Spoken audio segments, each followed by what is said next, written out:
And we are recording. Okay, so welcome everybody. This is a very special Frog God Game Days version of our small publishers seminar. Skeeter Green and I do this all the time. I'm Zach Glazar. I'm the COO of Frog God Games.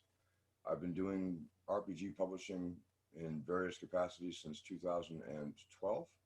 Skeeter's been at it longer. Skeeter, where did you start? When did you start doing all this crazy stuff? So Skeeter Green started at the ripe old calendar year of 2001. So 2021 marks my 20th year in actual paid RPG work. So rich. My first dipping the toe in the fetid RPG pond was for Bastion Press. I submitted some spells to their Spells and Magic book, and I was paid $5, and I was super excited. And when the pay rate goes up, I will let you know. Yeah, that's one thing that I think everybody should not be surprised about. It's just how low the stakes are. There's probably about one thing I always heard. Steve Schnell told me was there are more paid astronauts than there are paid RPG guys. And that's, yeah, I figured it out one time, or I was actually thinking about it, and they say, you know, astronauts or rock stars. Now, if you think about all the bands that actually exist right now, that is a hell of a lot more people that have made it in music than have made it big in RPG publishing. Because unfortunately, Zach and I, between the two of us, know most, if not all, the people who have made it in RPG publishing. So that's when I do the small publisher seminar, I always talk to people about really temper your expectations, not to dissuade you at all, and not to, you know, shit on your dreams or anything like that, but just be very realistic. And then if you exceed that, awesome for you. Remember us small people when you get that, you know, swimming pool full of champagne. No, I mean, I feel really lucky that I actually, you know, I'm paid to do this, and it's a ton of money. Don't worry. No, you would do about as well, a little higher than minimum wage. Honestly, it's not a ton of money, but I do well for our industry. I'm proud to have done it. I'm lucky to have been where I'm at, but it's not a lucrative career. But if you love your games and you want to make games, if your concern is cash, you should look elsewhere. But if your concern is to make great games, now is the best time ever. And that's why Skeeter and I do this seminars, because we want to see great games made. It's not just Yes. we want to make them, but more importantly, we're getting lazy and tired, so we want to see other people make them. No, seriously, we want to see what it is everybody makes, and there's some awesome tools for it. And what we're going to talk about today is a little bit about drive-through RPG and about the online platforms, a little bit in general, but mostly them and what they offer. And the reason I bring it up now is because I just had a long meeting with Meredith and Scott Holden over at drive-through, and I learned a couple things that were useful. Yes. Before we get into the actual meat of our discussion, just as some administrative stuff, if anybody has a question, you can put it in the chat. There's also a button at the bottom of the Zoom that lets you raise your hand. There's also a question and answer button. So if you have questions while Zach is spilling forth his vast knowledge and you want to capture the question, I am paying attention to the chat and the questions, and our lovely helper, assistant, organizer, administrator, the boss, Devilette Southwest Jen, is also sort of hovering and watching. That's what that chill you feel is all about. So yeah, as Zach and I are talking about things, if you have a question or need some clarification, please put it in the chat or the questions and we will get to you. please, Zach, I will stop interrupting you. No problem. No, so I had a short meeting with them just the other day, and so it made me think a lot about small publishing and what they have to offer and what it is that we're able to. Thought that chill was you. Sorry, that's awesome.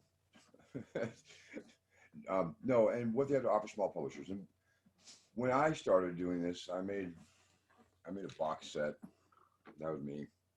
I made a box set that had miniatures, had cards, had dice, it had everything, and I don't recommend that. I went over the top, and it was fun, and it was a great way to learn a lot of stuff. And it's kind of how I went with Frog God. But honestly, at the time, I did that. I did the Kickstarter, and I made my own website, and I did everything like I was a larger company than I was, and the expenses were really big, and the payoff was more work and probably less money, because what I wound up doing was trying to bring attention to me at a website that, it's somewhere no one knows where to go, where everybody we know generally goes to drive through at least to look for something, at least once in a while. And I wasn't a big fan of PDFs at the time, and I didn't see the value in them as much as I do now. But if I was starting today, I would not make my own website. I would have a publisher page I drive through, and I would put my PDFs up there. And there's a few reasons for that. The biggest reason for that is they will they give you tools to promote them. You have the ability to promote against or with larger companies.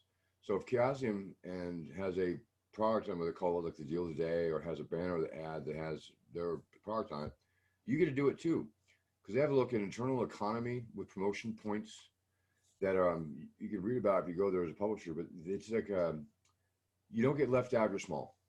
You don't get as many points. It works with sales numbers, but you still have a chance to get noticed.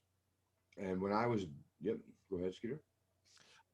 One of the things I would like to highlight for small publishers, marketing is incredibly important, but when you are first starting out, don't worry about obtaining market share. Yeah. When you are first starting out, you are not competing against anybody. I mean, technically you are competing for a consumer dollar, but you are going to be far, far ahead if you assume other small publishers are your allies, friends, compatriots, people you can ask questions of. My best analogy for RPGs is it's like pizza. Everybody has their particular flavor that they like, and there's enough difference to support small publishers. No. And when you're first starting out, I mean, you're not going to know everything. So trying to, if you go into small publishing assuming you're going to fight WotC or Chaosium or Paizo or any of the large established companies, it's just going to stress you out and you're not going to want to do it. So do your thing. Right. And other small publishers are also the way you get marketed, honestly. By meeting other people and working with them, you'll find that other publishers are really inclined to share the wealth. They're really inclined to, hey, I know this person, they're on a Kickstarter. Happy to share in my, I'll hit the share button on Facebook. Even if it's a little bit as small as that.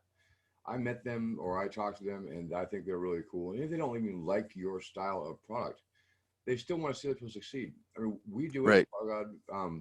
I did it when I was by myself. Like, other publishers are more your allies than ever your competitors. I mean, you are not. Excuse absolutely right. You're not competing with them so much as you're kind of all working towards the same goal, which is to be noticed and to get your games played. Yeah. So, small publishing is like the farm league for professional sports. And I'll bring up an example which may be a little awkward for people right now. Candlekeep Mysteries, the book that came out from WotC.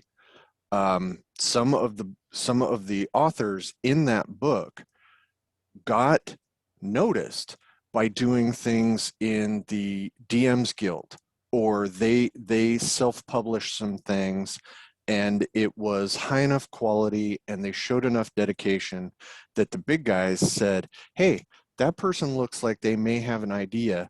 Let's give them some spec work and see if they can follow through. Small publishing at this level is a lot like high school. People who are out there in the big companies are looking at who can show up, who can produce, who has enough passion for their own writing to actually go through the work of self-publishing, and then they grab those people and say, hey, we're going to give you a nice product. Yep. And you get noticed for that when you do care about your product. And care about your product involves making sure that once you create it, you're promoting it, but when you're promoting it amongst with other people, and it isn't how it looks beautiful. That really isn't important. Well, it's not important right away. What's important is you actually do one, you complete it, you put it up for sale, and then you learn from your mistakes and you do your next one, and then you do the same thing. You do the next one. That's why you don't want your first one to be an 800-page opus of that is your magnum opus. So you don't want that. You want to be able to. And that is not a direct attack at our good friend Dave Beatty, but No. he pretty much did every single thing we would suggest somebody not do. No, and I did too. And this is actually from the heart kind of stuff. Mm-hmm. I do believe that if you want to make games, the best way is not to make your what you think is your finest game out of the gate, is to make what you have in your mind, write it down, finish it, learn from that part, and move on. Because what you're building is if you're making smaller stuff, you are building up your reputation for completion, and then it's something interesting. And then when you are doing many products, and you're producing them like a drive-through, you are raising your profile a little bit, and you're able to, like I said, when you learn from your mistakes, you can always go back and actually correct PDFs that if you're that bothered about something you made early, you go back and correct it, and it gives it to everybody's library, so everybody who bought it before knows you had an update and can see it, and they can actually see the improvement. Because if you start out, because Word is a perfectly acceptable way to publish a document. If you're going to do something like, if I do a short supplement about fighters, and I have an interesting idea about fighter classes, and so I'm going to do this, and I publish it in Word using stock art. Well, I went 3 times later, I was doing the same thing about Magic User, and I learned how to use InDesign. I can go back and relay out the first one because it's only 12 pages or whatever, and I can update that and make it look better, in my opinion, than it did. But you were better off having done it, released one first, learned your stuff, and then keep improving than to wait until you've learned all the little bits and pieces of what you think is you need. Because I really don't recommend InDesign for the first publisher, because most publishing jobs are one-man operations, one man, one woman operations. And that Zach is also speaking to a great resource for starting out small publishers, first-time publishers. You don't have to have a physical product. You can not having that. Right. Maybe your first effort in publishing is just doing a PDF. That way you can devote the resources that you have to making that PDF great. You can spend a little bit of money on art. You don't have to. You can really maximize that. A good cover will sell your product. When your name won't sell your product, a good cover will grab people's eye. So that should be where your immediate costs go to. Have a good cover, have somebody who knows how to lay out a cover do that. Because there is positioning of information, the title and what rule set it's for.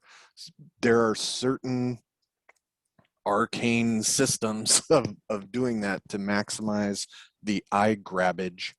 So, and if you can't do that or don't want to do it because you want to hardcore it and do it yourself, like I know somebody personally who does that for the most part, ask the question and find the information, but don't rely on a physical product right off the bat. That is not maximizing your success. Absolutely true. And honestly, the cover is interesting, and we could talk about that probably for a whole hour. The most important part about your cover that matters the most is you can't, if you have good art, you don't want to cover it with the information that you need to have on a cover to convey to a consumer. And that's something that I learned too late. That we had to adjust the size of my cover that I made for Whisper and Venom um, to make sure it fit the top of the box. And that was only because when I ordered the art, it never occurred to me that there's a title on top and there's information at the bottom right left hand side. So that just is something you don't pick up. So if you look at a lot of covers, it may help. But honestly, he's right. If you're going to pay for anything, paying for a cover and cover layout is probably the most important thing you can get first, if you digital or actual book, especially print book, because you're already investing a lot more money.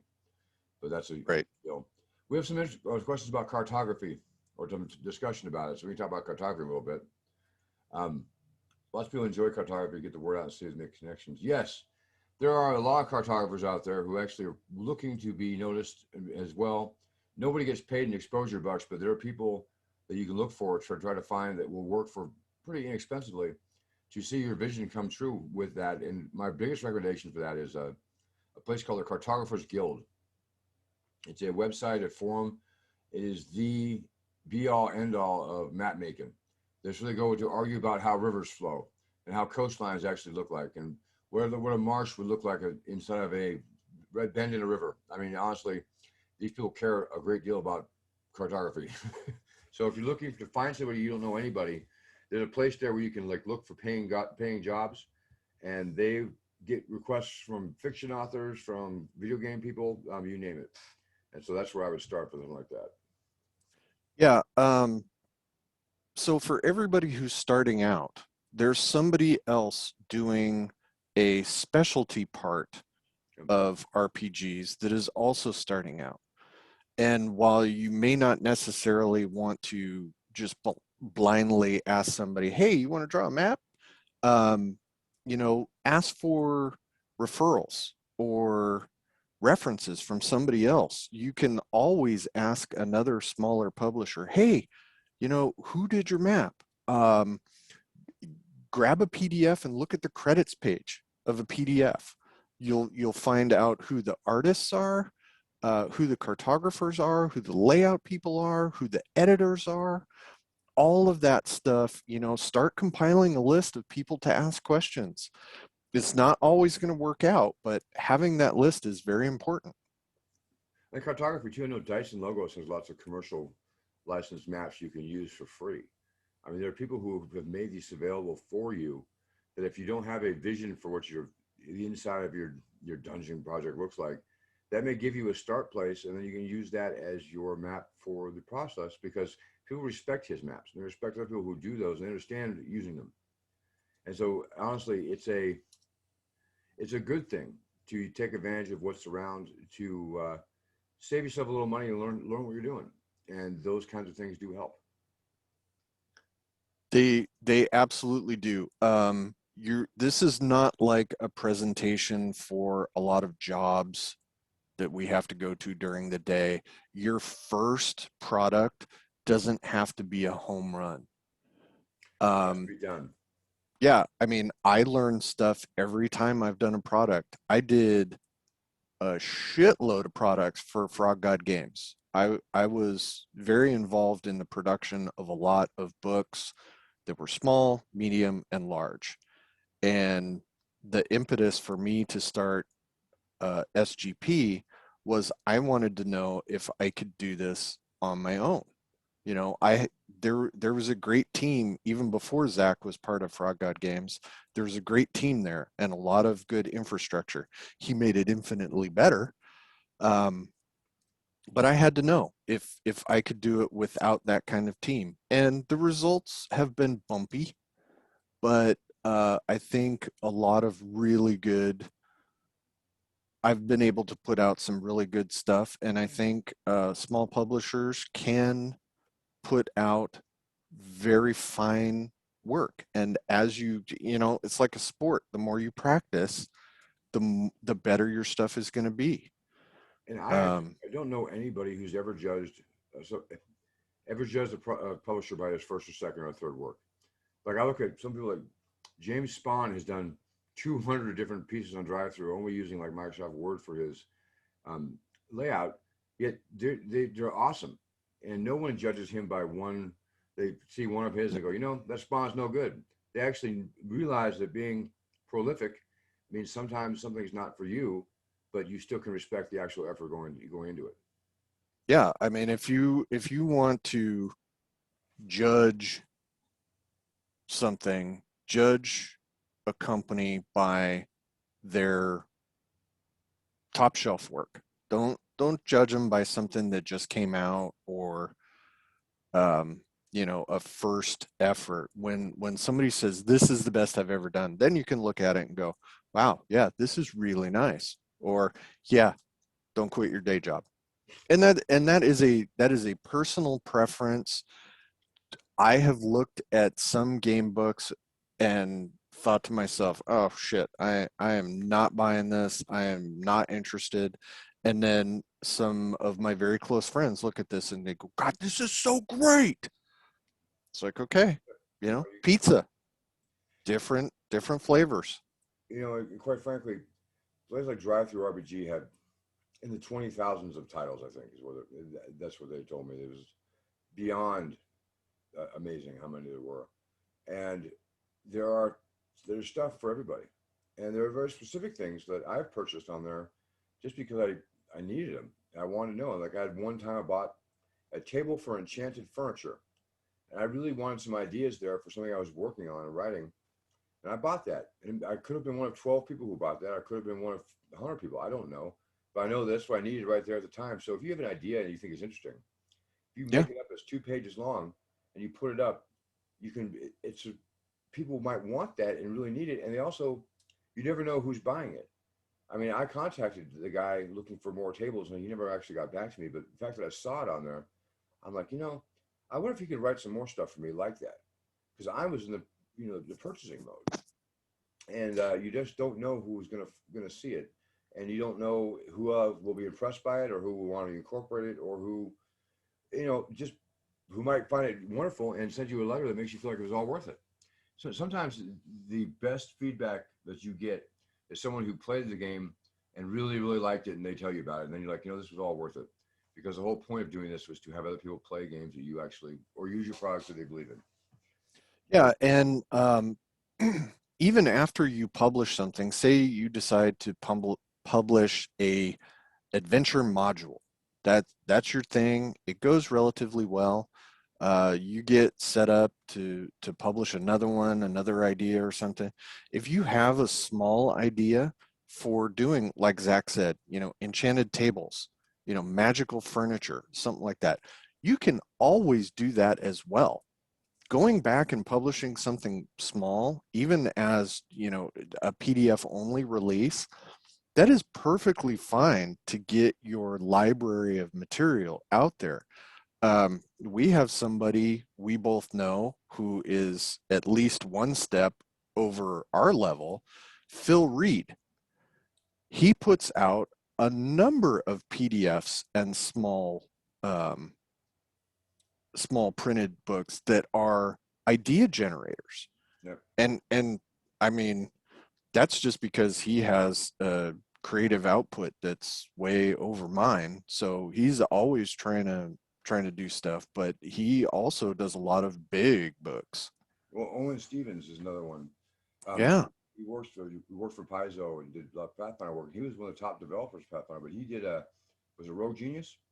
Yep. And what he did on drive-through was a lot of very short idea-based PDFs that sold a ton. Now, mind you, working for Paizo and being a designer of Pathfinder helps, but there's no shame. There's nothing wrong with a 6-page PDF that has or 2-page that has an idea that you just put right through. I actually prefer those because I'm searching for something that I need specifically. Um, Right. it's great. James Spahn did the same thing. He must have had 50 character classes. He made all 3 pages long, including like the Feastmaster. Oh, that was awesome. It's like a real awesome NPC class. And he told me that was his least favorite one he ever wrote, and I thought it was great. So there you go. You don't know who's going to like what. Yeah, That is Rogue what G. makes Drive-Through RPG a great place to sell your RPGs, because you do have an audience built into it. You buy all those from Spawn. Yeah, no, they're great. No, Yeah, Rogue Genius had a thing they were doing, and I don't think they actually completed it, but it was adventure a week. So they would put out a PDF adventure every week that was completely self-contained and functional. hardcore. Yeah, and I mean, I would not suggest that as anybody's first uh, Cool. offering. And by all means, if you're going to do a multi-part adventure, make sure you have the time set aside for that. I mean, I thought I could do it, and it ended up I had to do a pretty large rewrite for Frog God Games for an adventure that just came out that was going to be a six-parter, and that did not work out. It was just too expansive, so I rewrote the first one, and it did pretty good on Indiegogo. It did. I'm very happy with that. No, it did well, and it's doing well on Drive-Through right now too. We're selling copies right there as well. So it's Awesome. and we use. There's a reason why, as a publisher, we use Drive-Through RPG as well as our own website, which is why I'm recommending anybody who starts out to give it a shot there, because it's the visibility, it's the tools there, and you can do print on demand there if you set it up correctly. And they have the tools there where you can create your own books, and you can sell your print on demand books right next to your PDF, and people can choose and buy them. And it's a way to get into print without having to do lots of heavy lifting and like skill set stuff, because it's not hard. It's just new. Everything about printing books is new, because so few people actually do that it's intimidating, but it is not difficult. I mean, I do it, so it's not that bad. It can't be that hard, right?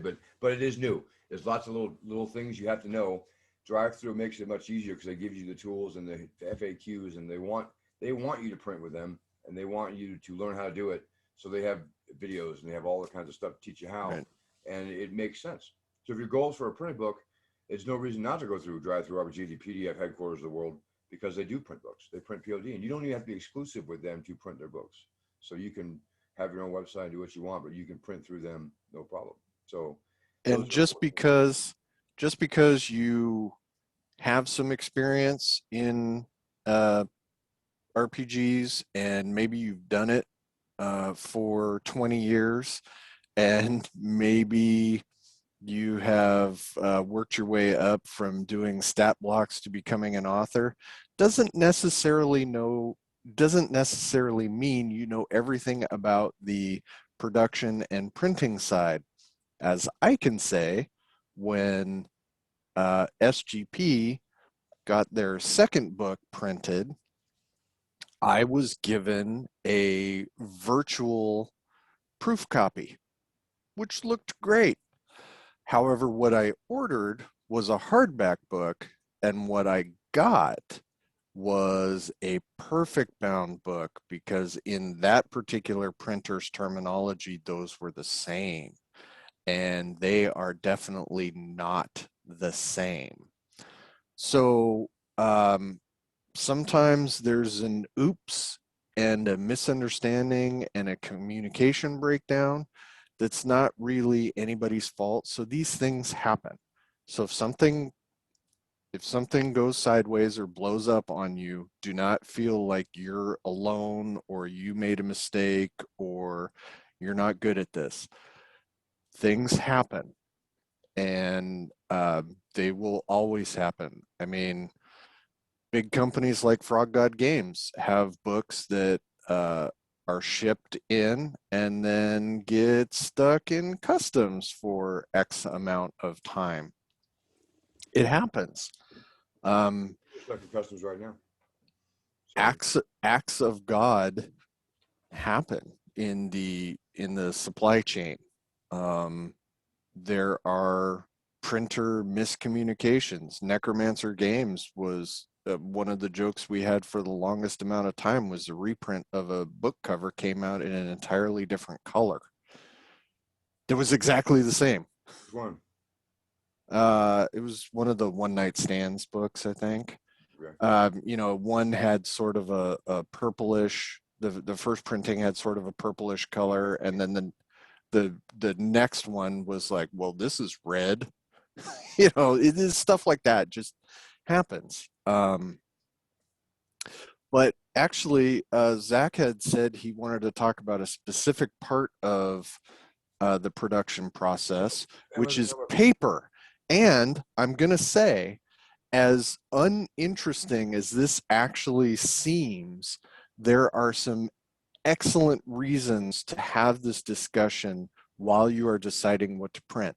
I am doing this for the next SGP book as well.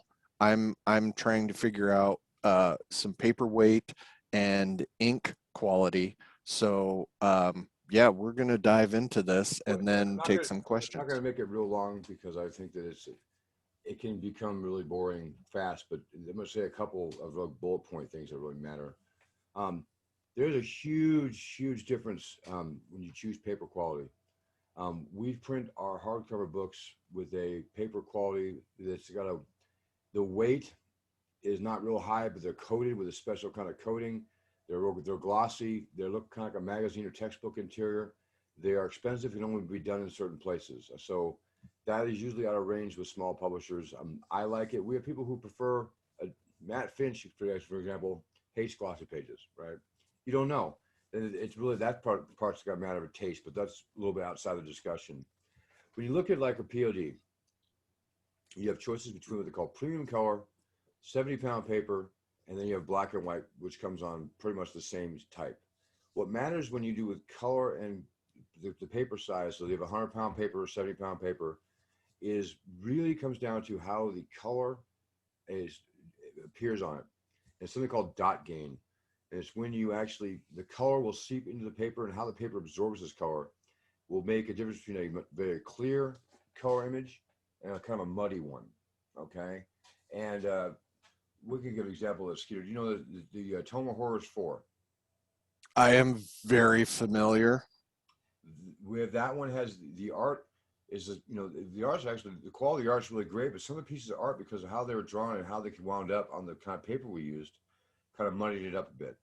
So it depends on how much like color art you have in there and how much black and white art you have versus like how, that, and how much you want to spend on the difference between a premium color and a standard color.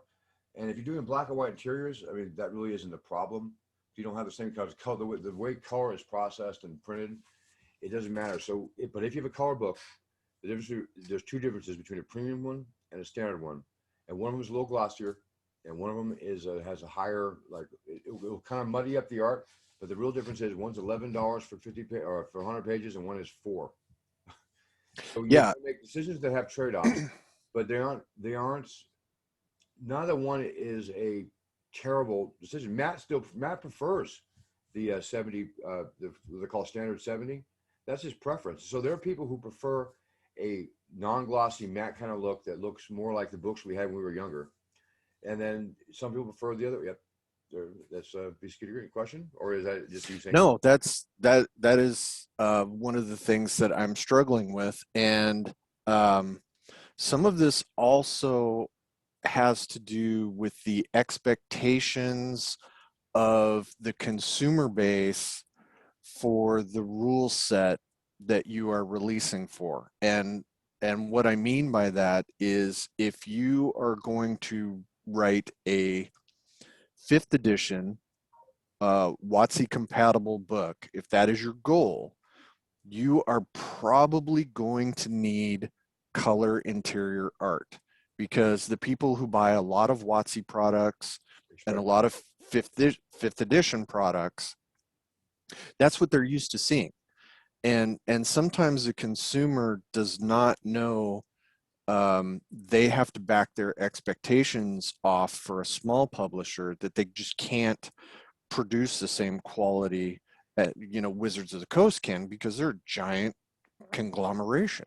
And plus, like, and in the consideration of that is that because the DMs Guild, it's not really necessary that you have to get your stuff printed to get it noticed in the 5th edition. Right. So if you have a lot of color, there's a lot of times you can be disappointed in how that will print out. But you can, if it looks good on a PDF or on a screen, that may be a good reason to keep it on a PDF or on a screen, because you can DM skill, and people are going to buy it because the younger customers who have the expectations of higher production values tend to be just fine with PDFs, whereas some of those fogies prefer it in print.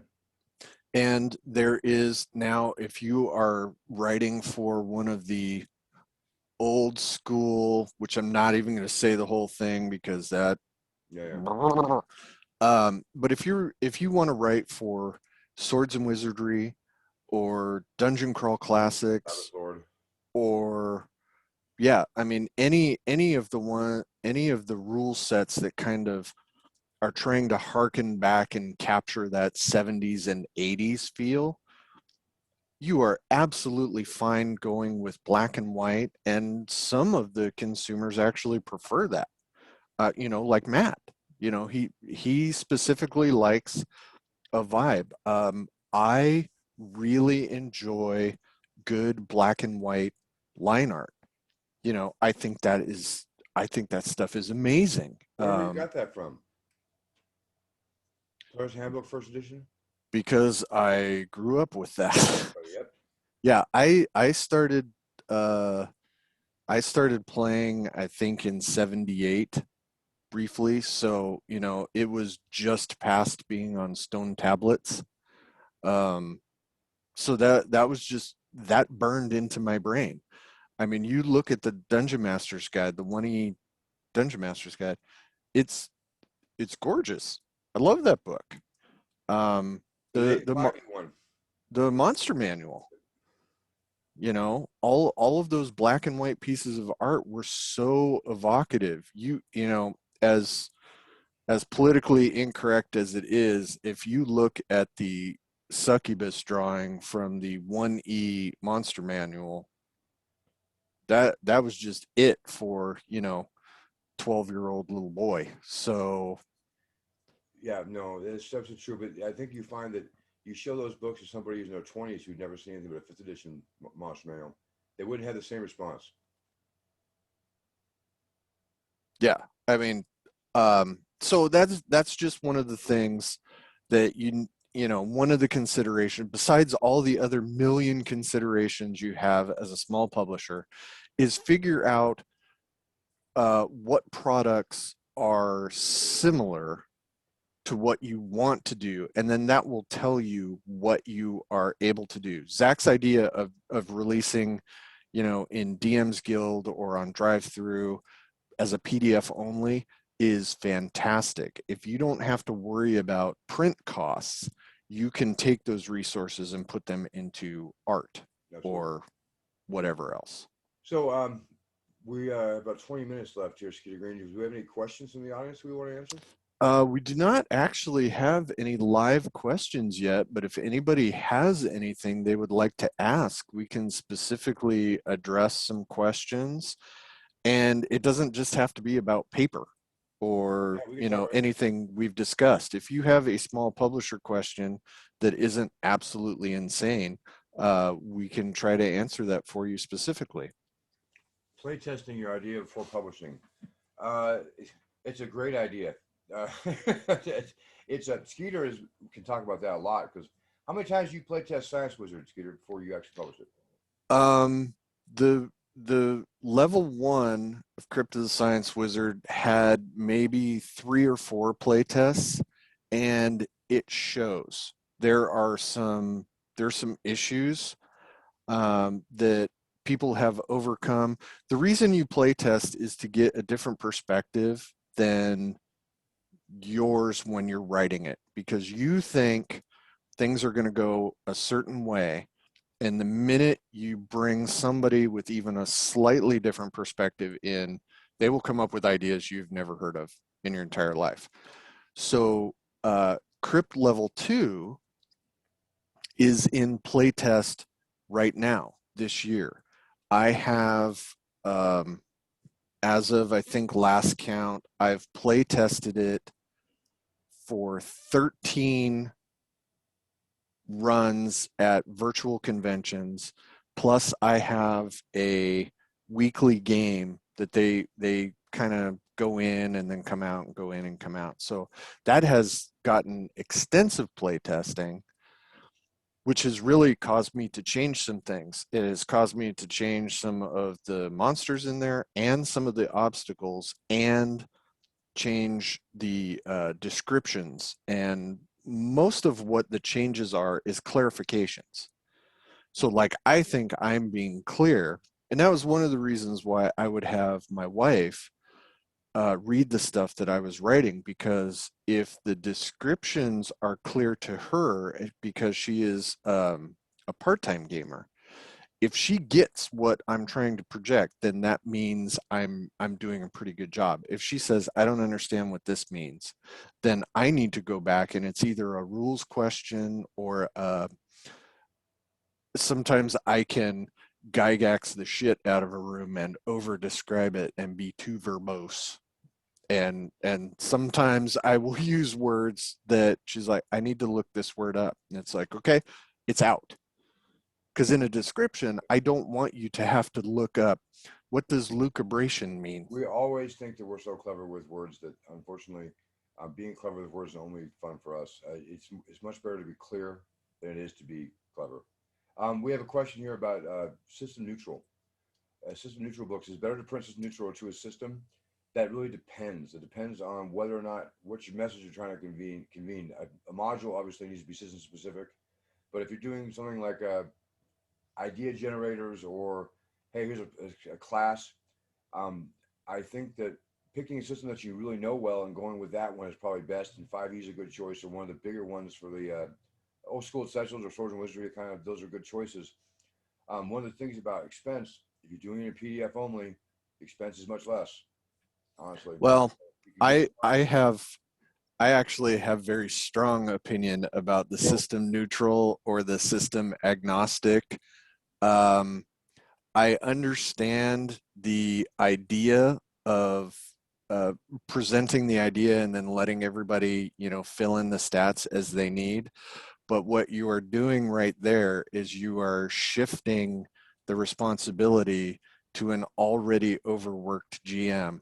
we're So you buying are, you're buying a product for a very specific purpose, which is to have those things done for them. yeah, you are shifting the responsibility of presenting a product to the GM.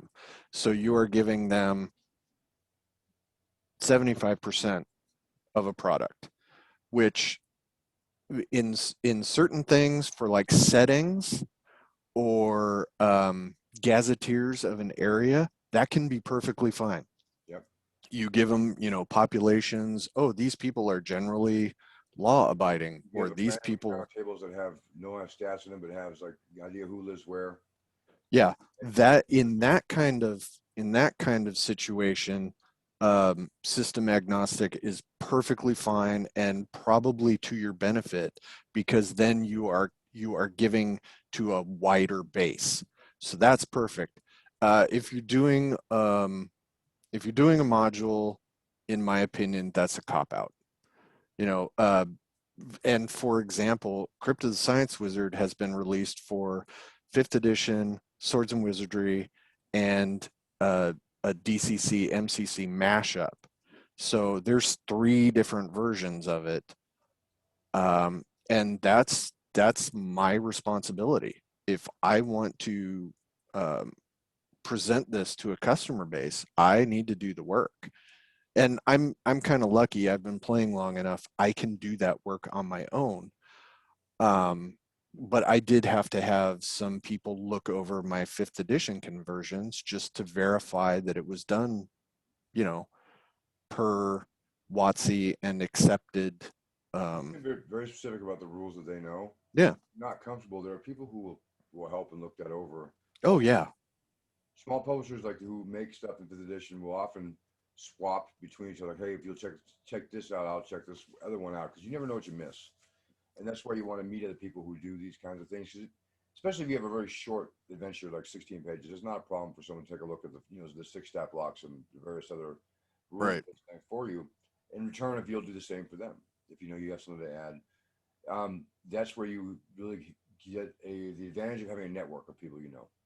Yeah, and if you are a small publisher and you are releasing your first PDF, by all means, get half a dozen of your friends to read through that separately because different people will pick out different things. It's the same reason why one playtest isn't enough, one read through often isn't enough the first 3 times. So we have actually, like at Frog God, we still do 3 read-throughs.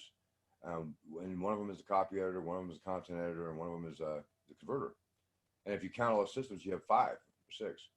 And honestly, that's what it takes to make sure you get from a really good idea that's been play tested before we get it to one that we're confident we will put out in the product. And there's still mistakes. There are still, I'm not Oh going yeah, to there name will names, always be mistakes. I won't name names, but there are people who the second we deliver something, it's been out like 20 minutes, and I already know the mistakes are coming in, and Yep. we do our best, but stuff just gets through. Yeah. So I just SGP just finished up a Kickstarter middle of March for Crypto Codex, and it's a monster book. So for something that's a supplement like a monster book, you would think, oh, there's not all that much flavor text that needs to be looked at. So I had 3 of my buddies who are also small publishers look at it. And then I had another friend who is an actual like book editor take a look at it, and they all picked out different things that either needed clarification, there were spelling, grammatical errors. One of the people was like, I like what you've done here, but I think this could use some backstory. And it's one of those things, some additional backstory for this monster, because in the description, I started with some backstory and they were like, I want more. And it's like that makes you feel good that you've written something that is engaging, but it's also like, oh shit, now I gotta write some more. It And gets difficult. and is it appropriate to write more when you have 50 other monsters that don't have more? I mean, you have to make decisions. Yeah, and there were definitely some points where I was like, okay, what you're asking for, because you're just looking at the manuscript, what you're asking for is handled in the art description, or in the piece of art. You will see it there and it will make more sense. You can't write an encyclopedia about every monster in No a one will book. read it for one. Yeah, it's just it's effort that does not give you a good return. So, that's just one thing you have to do. But having people look at your work makes you then think later on in the next products like, oh, somebody mentioned they wanted some backstory. So when I use this monster in a module, now I'm going to put how the backstory is and how the description weaves into the story of the module, and that just gives you some depth and richness to your setting, which people do appreciate. Uh, What are some good outlets to advertise your work? Other publishers, social media? Bathroom walls? Well, No, I'm just kidding. well, you never know. No, honestly, it depends on what your goals are. If your goals are just get people to notice it, quite frankly, other publishers that share it as a great way. You can share it yourself. You have a large enough network on social media. Though, to be honest with you, I think that it matters more when somebody else shares it than when you do. And so knowing people and networking for that. Drive-throughs, like I mentioned, it has a whole set of tools for that. I recommend that highly because it does get you in with other people who go to drive-through are looking to go buy PDFs. If you're going to use the tools there to get noticed, that's a great way to do it. I don't recommend Facebook advertising. I don't recommend paid advertising on large social media platforms because, quite frankly, we don't see at Frog God that it works that well until you're spending like $18,000 on a Kickstarter, and that people do. We don't now, but we no other publishers at our size do to get to build up to $250,000, $300,000 Kickstarters. They're spending a significant chunk of change to get there.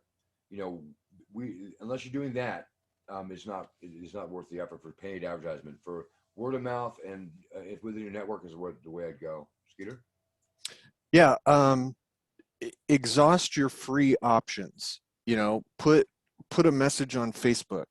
Um, Share it to groups. If you're writing for a 5th edition release, share it to 5th edition Check RPG. the group requirements and moderation. 'Cause a lot of times they're Right. so picky about going in there. If you're not a contributor to the group normally, Yeah, don't spam people, because then you will get the opposite of what you want. People will say, "Oh, screw this. I'm not ever buying that." in groups that you constantly, if you're participating in online groups that involve directly what you're interested in, they will have no problem with you sharing your Kickstarter and discussing it. And quite frankly, that's who you want to see it, is people you know have the direct interest, because you don't want to bombard people who don't care with it, because you will actually get a reputation for being kind of, the guy at the ring tops when you get off the subway at Coney Island, right? You don't want to be that. You want to be the guy who's selling a module to people that are interested in. That is such a wildly obscure reference. I want to know more about what you do in your spare time. And there are a bajillion podcasts and YouTubers who are always happy to show off new talent. They need content too. That's supposed to remember, is that Right. you're a podcaster or you're a video person and you have 800 subscribers, say. That's a lot of people subscribed, but they're constantly have to find content, and it's not easy for a young YouTuber or a smaller channel to get content from larger people, but they're looking for stuff. So I would encourage you, give them a free copy of your stuff, say you're available. I think you'd be amazed. And in this part, honestly, I'm gonna make his life even harder. If you have a question about actually pushing out like advertising, John Barnhouse, who works for Frog God, is on our server and his pecs. Um, Nobody knows how to do or how to reach people like in the podcast or video industry, the level you're looking at, better than he does. He knows it the best. Don't listen to his theory on spamming, but listen to everything else he has to say, because honestly, he's as far as I'm concerned, he's an expert at it. He knows how to, So yeah, and he wants to answer your question because I told him he has to now. John was actually in my Frog God Game Day game on Friday, and we discussed this a little bit. He started his own marketing concern just because he enjoys it. He's good at it. And he is another one of the people that has worked themselves up from getting into a position with Frog God Games. Now he is big enough and confident and competent enough at the job. He's willing to do it for other people. But So he'll answer short questions for you. If you want to hire someone to actually get you attention, there's nobody better than somebody that's his only focus, right? But he will answer questions, the basic ones of who would you go to, because he actually knows people, and he knows people who are in doing yeah, podcasts or smaller, and he, it behooves him to make sure that the people have, are supporting these things. But for like a more full-time like work from him, he does charge for that, but it is reasonable, and he does know what he's doing. yeah. So in the last 6 minutes of our session here, some of the takeaways are expand your network, um, get it out there to your friends, friends of friends. If you are a small publisher and you share another publisher's projects and help them get the word out, 9 times out of 10 they will do the same for you. And that If you matters more than your own share. if you find yeah, if you find Zach or I online and respond to a post and say, hey, could you help me out? I have this question. Again, 9 times out of 10, we will say absolutely, happy to help or answer a question. That doesn't mean get 10,000 people to send friend requests, because I have 10,000 friend requests that I don't go through. Virtual conventions are a great networking way to get into seminars like this or into games. And conventions are coming back up here pretty soon. I think that those are going to explode in a different way because people are hungry for it. There'll be people there. If that's your thing, if it's not your thing, we were born in a time when getting communication, not enough communication isn't our problem. Yeah. So speaking very specifically, June 2nd, I believe, is North Texas RPG Con. It's going to be, we are going to have it in person for people who are comfortable with that. I will be fully vaccinated at that point, so Sure. I am feeling good. Um, SGP will have a special guest vendor table. Woohoo! I'm a special guest.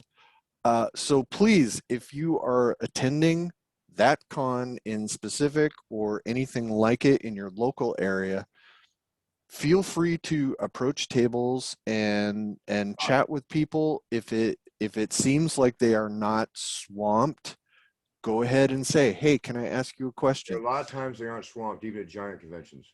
Yeah, And but don't roll up and immediately just start barraging somebody with questions, especially if they're but if meet trying to them, make a sale or meet something. them, let them know that you're a small publisher, and if you like their work, tell them you admire their work. And but honestly, we all like to talk about what we do because nobody in our real life usually cares that much. So we're Right. just, I mean, the fact that anybody cares what we do, we get excited.